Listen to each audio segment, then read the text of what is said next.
பெண்களை தொந்தரவு செஞ்சுட்டு அப்படியே எஸ்கேப் ஆகி போயிடலாம்னு நினைக்கிறவங்களுக்கு நான் ஒரு வார்னிங்காவே சொல்றேன். பெண்கள் பாதுகாப்பை டிஸ்டர்ப் பண்றவங்க யாரா இருந்தாலும் அது சகிச்சுக்கவே முடியாது. அவங்களுக்கு அந்த தண்டனைக்கான அந்த நடவடிக்கைகள் எல்லாமே போலீஸ் டிபார்ட்மெண்ட்ல இருந்து ரொம்ப கடுமையான ஒரு தண்டனையா இருக்கும். நிரபராதிகள் யாரும் தண்டிக்கப்பட்டிருக்கூடாது. இதையும் காவல் அதிகாரிகள் மைண்ட்ல எடுத்து தப்பு செஞ்சவங்களுக்கு மட்டுமே இந்த உண்மையான கடுமையான தண்டனை கோர்ட் மூலியமா வாங்கி தரணும். அப்பதான் அதை பார்த்து தப்பு செய்ய நினைக்கிறவங்களுக்கு கூட தப்பு செய்யக்கூடாதுன்ற அந்த ஒரு பயம்.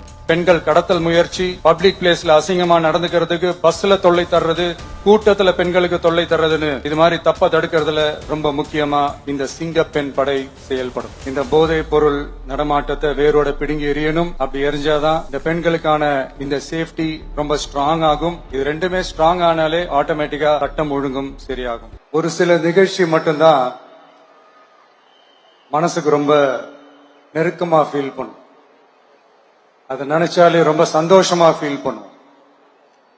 அப்படிப்பட்ட ஒரு நிகழ்ச்சி தான் இன்னைக்கு இந்த சிங்கப்பெண் சிறப்பு படைய தொடங்கி வைக்கிற இந்த நிகழ்வு.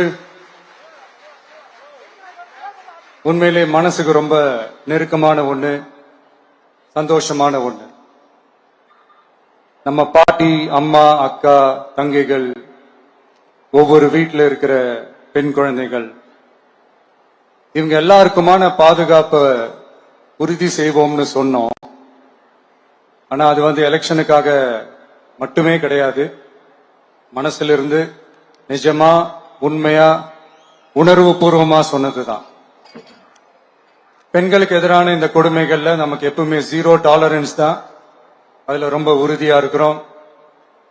சோ சொன்னது எல்லாமே செய்யணும். கொஞ்சம் கொஞ்சமா படிப்படியா அதை செயல கொண்டு வரணும். அதுல ரொம்ப தெளிவா இருக்கிறோம்.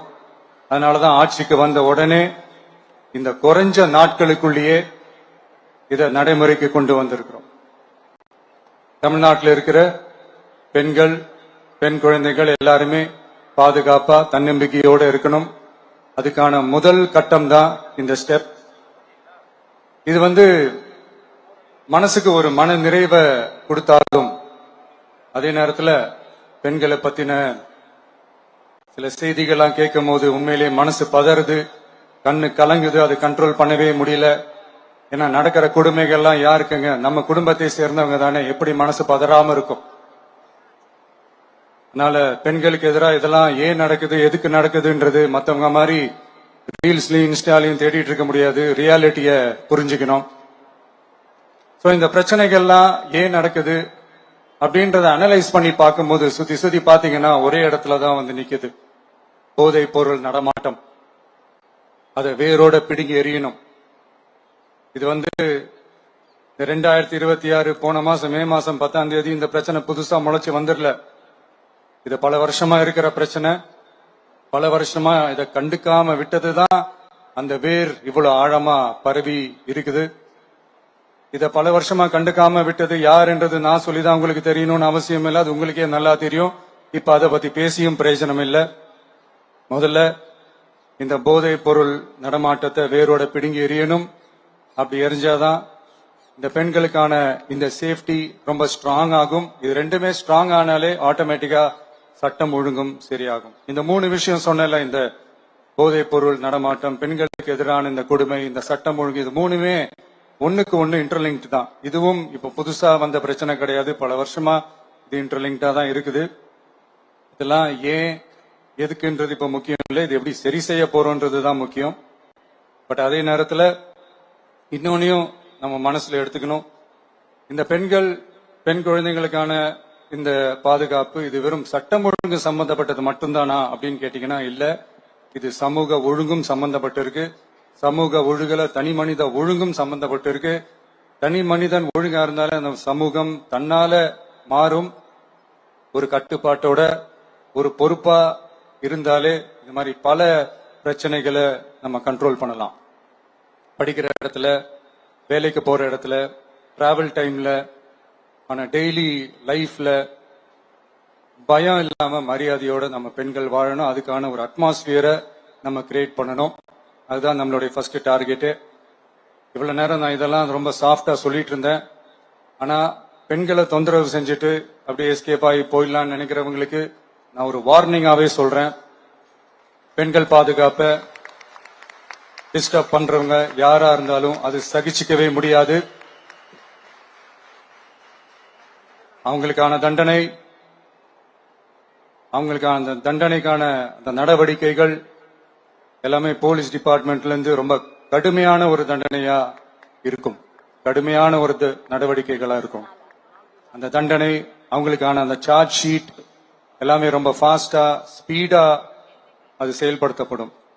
என்ன ஒண்ணு, அந்த ஸ்பீட்ல நிரபராதிகள் யாரும் தண்டிக்கப்பட்டிருக்கூடாது. இதையும் காவல் அதிகாரிகள் மைண்ட்ல எடுத்துக்கணும்.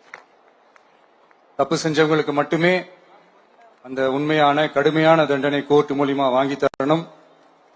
அப்பதான் அதை பார்த்து தப்பு செய்ய நினைக்கிறவங்களுக்கு கூட தப்பு செய்யக்கூடாதுன்ற அந்த ஒரு பயம் வரணும். இந்த சிங்கப்பெண் சிறப்பு படைக்காக நம் அரசு சார்பாக முதற்கட்டமாக 354 கோடிக்கு மேல நிதி ஒதுக்கப்பட இருக்கு. இந்த திட்டத்தோட இரண்டாவது கட்டமா இந்த படைக்காக மட்டுமே 2500 புதிய பணியிடங்கள் உருவாக்கப்பட உள்ளது. பெண்களோட பாதுகாப்பை ஸ்ட்ராங் பண்றதுக்காக மாடர்ன் ஃபெசிலிட்டிஸ் இருக்கிற வாகனங்களும் நவீன உபகரணங்களும் தொழில்நுட்ப சாதனங்களும் அலாட் செய்யப்பட இருக்கு. ஆல்ரெடி உமன் சேஃப்டிக்காக செயல்படுற அமைப்புகளுக்கு அடிஷனல் ஸ்ட்ரென்த் அண்ட் சப்போர்ட்டா இந்த சிங்கப்பெண் படை செயல்படுங்கிறத மீண்டும் வலியுறுத்தி சொல்ல விரும்புறேன். பெண்களுக்கு எதிரான குற்றங்கள் நடக்கிறதுக்கு முன்னாடியே அதை தடுக்கிற காவல் நடவடிக்கையில இந்த படை முக்கிய பங்கு வகிக்கும். ஃபீல்ட் ஒர்க்ஸ் அண்ட் பிரிவென்டிவ் ஆக்ஷன்ஸ்ல இந்த படை ஈடுபடுறதால அனைத்து மகளிர் காவல் நிலையங்கள் எல்லாம் வழக்கு விசாரணையிலும் குற்றவாளிகளுக்கு தண்டனை வாங்கி தர்றதிலையும் இன்னும் அதிக கவனம் செலுத்த முடியும். பெண்களை ஃபாலோ பண்றது, பாலியல் தொல்லை தர்றது, டார்கெட் பண்ணி திரும்ப திரும்ப தொந்தரவு செய்யறது, பெண்கள் கடத்தல் முயற்சி, பப்ளிக் பிளேஸ்ல அசிங்கமா நடந்துக்கிறதுக்கு பஸ்ல தொல்லை தர்றது, கூட்டத்துல பெண்களுக்கு தொல்லை தர்றதுன்னு இது மாதிரி தப்ப தடுக்கிறதுல ரொம்ப முக்கியமா இந்த சிங்கப்பெண் படை செயல்படும்.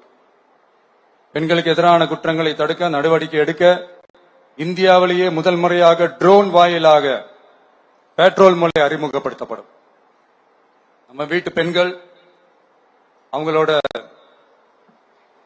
ட்ரீம்ஸ் அண்ட் எக்ஸ்பெக்டேஷன்ஸ் என்ன அப்படின்றத நம்ம அரசு நல்லாவே புரிஞ்சு வச்சிருக்கு. அதை கொஞ்சம் கொஞ்சமா நாங்க செயல்படுத்துவோம். உங்களுக்கான மரியாதையும் தான், உங்களுக்கான அந்த கண்ணியமும் தான் நம்ம அரசினுடைய highest and most important priority. ஒரு கவர்மெண்டோட அந்த விஷன் அண்ட் டார்கெட் ஆனஸ்டா இருந்தாலே போதும். பிளான்ஸ் அண்ட் அட்டெம்ப்ட்ஸ் அது போற பாதை சரியா இருக்கும்னு சொல்லுவாங்க. அப்படிப்பட்ட ஒரு கவர்மெண்ட் தான் நம்மளுடைய கவர்மெண்ட், உங்களுக்கான கவர்மெண்ட். இந்த ஷார்ட் ஸ்பேன்ல இந்த சிங்கப்பெண் சிறப்பு படைய நடைமுறைக்கு கொண்டு வந்து இதுக்கு ரொம்ப கடுமையா உழைச்ச காவல்துறை அதிகாரிகளுக்கும் பணியாளர்களுக்கும் இந்த நேரத்தில் என்னுடைய பாராட்டுகளை தெரிவிச்சுக்கிறேன். இந்த நேரத்தில் என்னை பொறுத்த வரைக்கும் ஒரு கவர்மெண்டோட முதல் சக்சஸ், முழு சக்சஸ் இன்ஃப்ராஸ்ட்ரக்சரோட வளர்ச்சியிலேயோ பொருளாதார வளர்ச்சியிலேயோ மட்டுமே இல்லை, அந்த ஸ்டேட்டோட பெண்களும் குழந்தைகளும் மரியாதையா வாழ்றாங்களா அப்படின்றதுலதான் அந்த கவர்மெண்டோட முழு சக்சஸுமே இருக்கு. அதோட சேர்ந்ததுதான் மற்ற எல்லா வளர்ச்சியும். அதுலயும் நாங்க கவனம் ஃபுல் கான்சென்ட்ரேட் பண்ணுவோம். கான்பிடென்டா இருங்க, நல்லதே நடக்கும், வெற்றி நிச்சயம். மீண்டும் சந்திக்கும் வரை நன்றி, வணக்கம்.